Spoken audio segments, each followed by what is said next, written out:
A gente começa já com um assunto bem importante. Uma pesquisa apontou que de cada 10 pessoas que revelaram ter sofrido racismo aqui no Brasil, 3,8 sofreram a violência em escolas, faculdades ou universidades.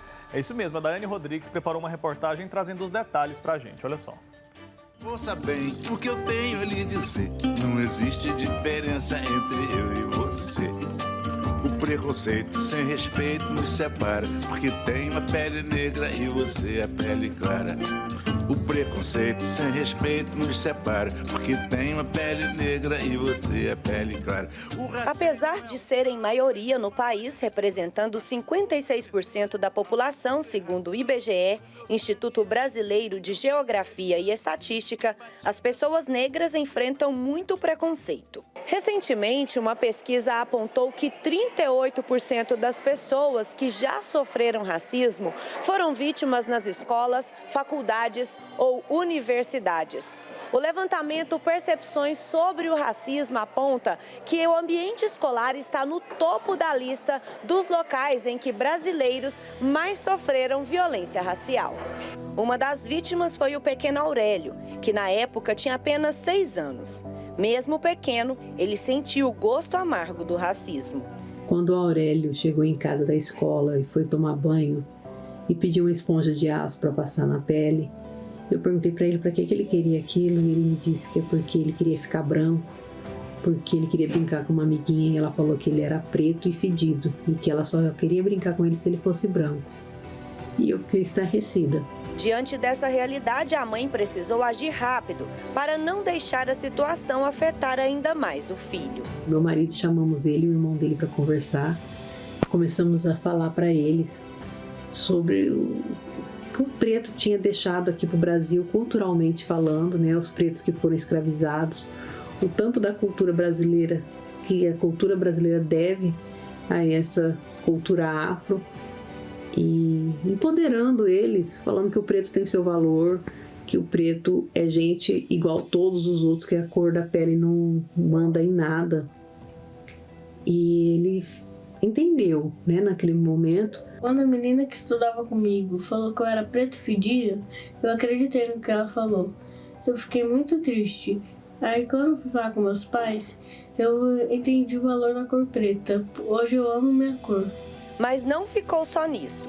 Ela foi até a escola na tentativa de evitar que mais crianças sofressem com esse tipo de violência, mas não recebeu o amparo que buscava. Eu fui para a escola e vi que a direção estava meio perdida com esse assunto. Mas ela é só uma menina. Pois é, a menina de hoje é o racista adulto de amanhã que pega um preto na rua e bate com corrente e quer matar. Então a gente tem que começar a educar agora, né? Uma educação antirracista desde pequeno. E tivemos uma reunião com a mãe dela e naquele momento eu vi de onde que a menina tinha aprendido, né? Que ela, numa sala com outros 14 pretos, falou que ela estava muito feliz em ouvir aquilo que a gente estava falando, porque a filha dela estava sendo criada para isso. Ela não era criada para se misturar com outros pretos, ela não queria, porque o preto fedia mesmo. Mesmo nos dias atuais e com tantas lutas contra o preconceito, Silvia percebeu que o racismo ainda está impregnado em algumas pessoas, que acabam influenciando de forma negativa os próprios filhos. E mesmo diante disso, ela não deixou se abater. Não pode fazer você gostar de preto, e também não é esse o nosso intuito, mas nós vamos fazer você nos respeitar, né? Nós vamos te processar e você tem que respeitar. Aí ela, mas você acha que porque vocês vão me processar, eu vou gostar de vocês? Eu vou ficar com mais raiva. Indiferente, que se você vai ficar com raiva não, pelo menos o respeito você vai, porque a hora que doer no bolso, a primeira coisa que você vai lembrar é de não ficar quieta e não falar umas coisas dessas para a criança. Quem se compadeceu com a dor dessa mãe do pequeno Aurélio foi a professora que trabalhava na mesma instituição. Tanto que resolveu escrever um livro para contar a história do menino e mostrar aos pequenos que racismo não é nada legal. Ao relatar esse fato, eu fiquei chocada, porque eu já tinha 20 anos de sala de aula e até então não tinha presenciado uma cena de racismo entre as crianças. Eu não tinha visto. Então, a partir daquele momento, eu resolvi, conversei com ela, se nós poderíamos fazer um livro para denunciar que na educação infantil existe sim o racismo. Nós fizemos o livro rodou, chegou até na Inglaterra, outros professores, porque eu fiz 150 cópias, e essas cópias são para doar, né, para que as professoras trabalhem e conversem com as crianças, né, sobre o que é racismo, porque senão não tem como combater aquilo que nós não conversamos. E eu tive relatos de crianças, né, que foram relatos surpreendentes e tristes e que causam dor. Professora há 20 anos, a Renata mudou sua visão com a história do Aurélio.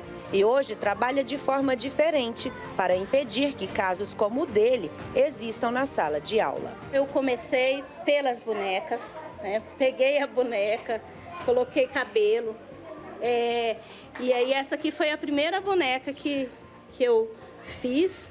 E comecei, né, a comprar. Onde eu vi uma boneca preta, estava lá, né, para empoderar as crianças. E não só as crianças pretas, mas a boneca, ela representa, né?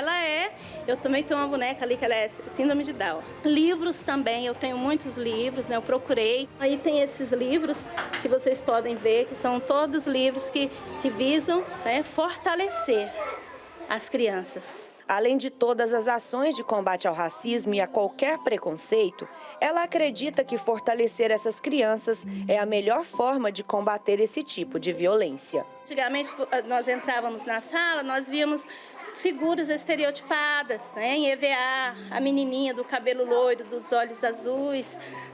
Hoje não, hoje quem é que está na sala? É só as crianças pretas? Não, são todas. Como vocês podem ver essa sala, né, o alfabeto. Quem é que está no alfabeto? Quem que é o protagonista? Eles. Eles estão ali se enxergando de forma bonita. Então, assim, esse é o nosso objetivo.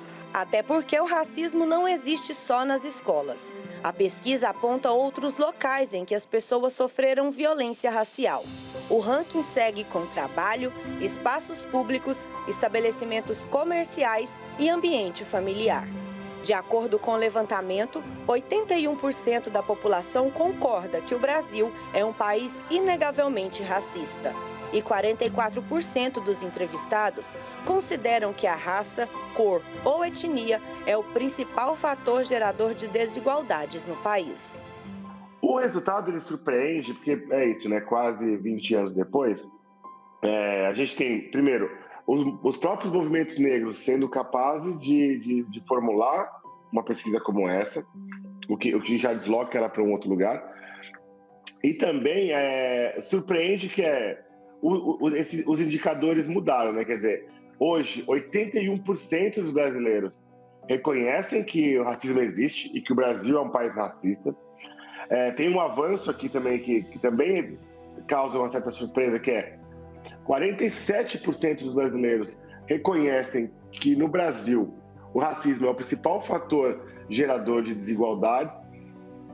E aí a outra surpresa é apenas 11% dos brasileiros reconhecem que possam ter práticas racistas ou que convivam em espaços privados ou com pessoas, seja no ciclo familiar ou profissional, que sejam racistas.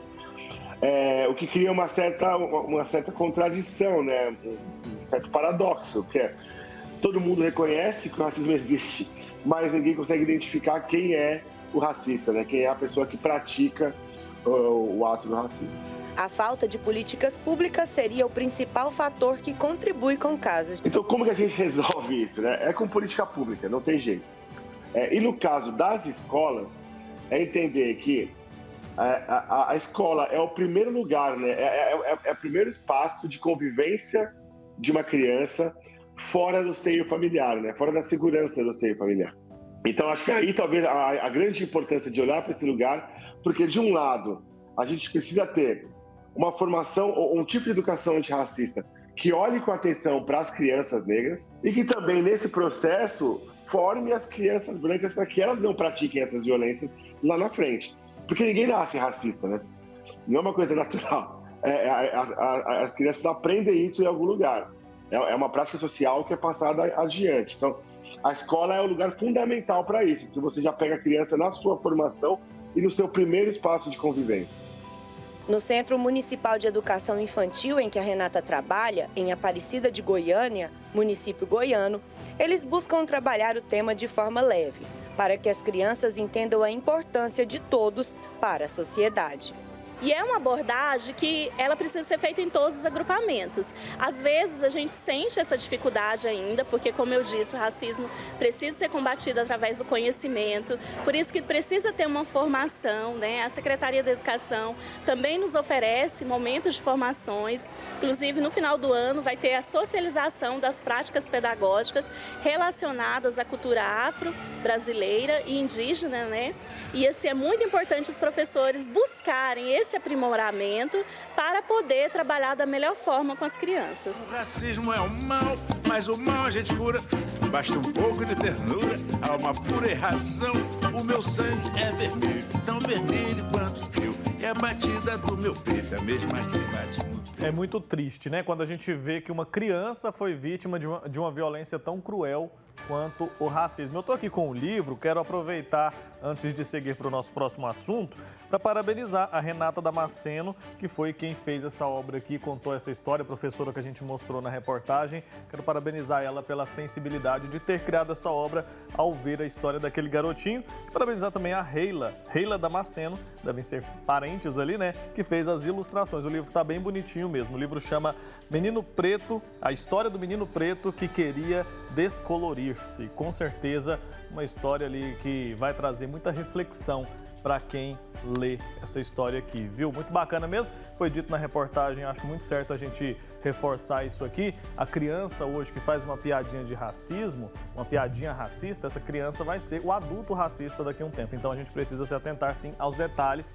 e a escola é um ambiente muito importante para a gente combater o racismo.